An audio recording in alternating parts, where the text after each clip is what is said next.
Bună, eu sunt Matei. Astăzi o să te facem PS5. Tati o să mă ajute, că nu pot să folosesc cușitul și...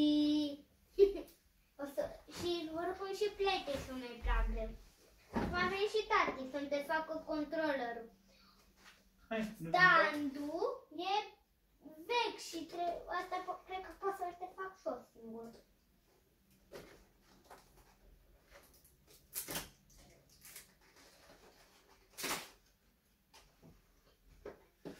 Uite, acum o să vedem ce e aici.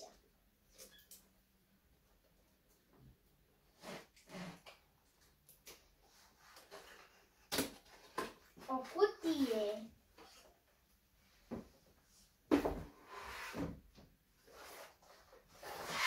Încă o cutie. Asta e goală acum.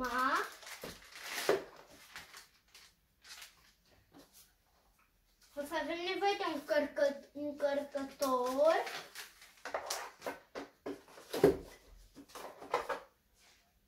Astea sunt și instrucțiunile.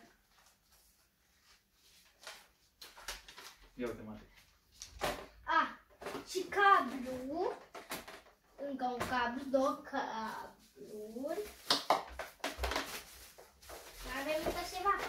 Apoi destindem controllerul. Și aici punem controllerul. La final o să vă arăt cum e pus controllerele în ăsta. Se poate ca să puteți să ne punem și ca la PS4 și așa. Ca să vedem o treabă. Acum, după ce ai terminat tati cu băgatul cablului, toate cablurile astea amestecate, stai să-l punem pe lângă. Desfacem ăsta.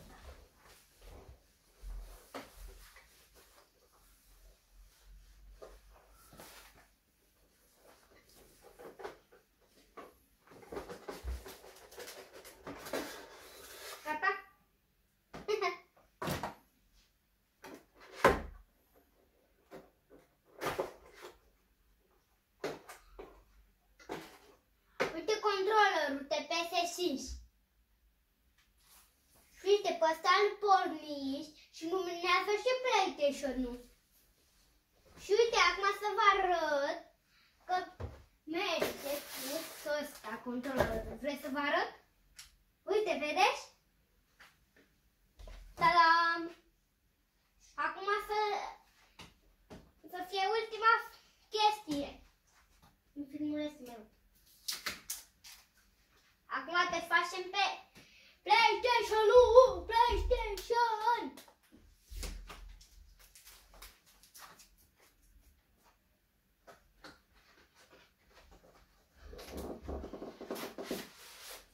Hai să vedem momentul adevărului cu PlayStation-ul.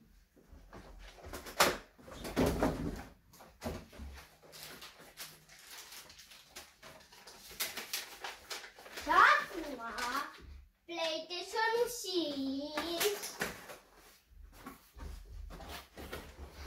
toată lumea aștepta momentul ăsta.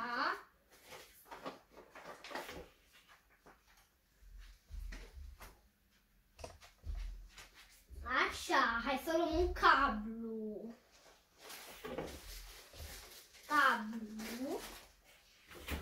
Hai să-l punem aici. Ăsta. Controllerul.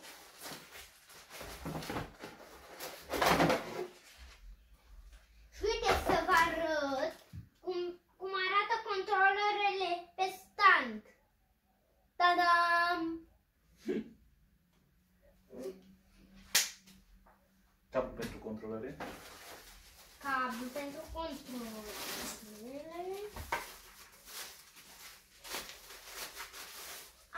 Și uite cablu care, dacă nu aveam suportul ăla, cu ăsta încărcam. Și uite, și asta. Și eu. Te-a întrerupt filmarea, dar recontinuăm.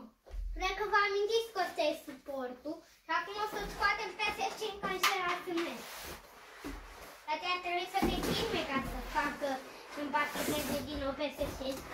Deci te rog să-mi dați like.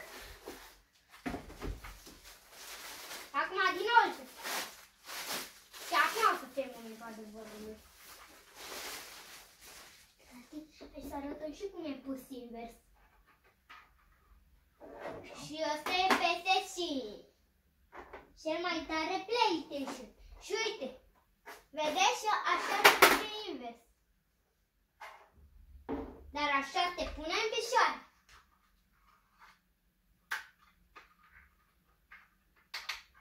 Are ceva care noi, un șurub, care noi trebuie să-l scoatem, că apoi nu mai te învârtește. Măcar nu te învârtește. Nu, dacă mi-o că te învârtește. Uite șurub, tădăm.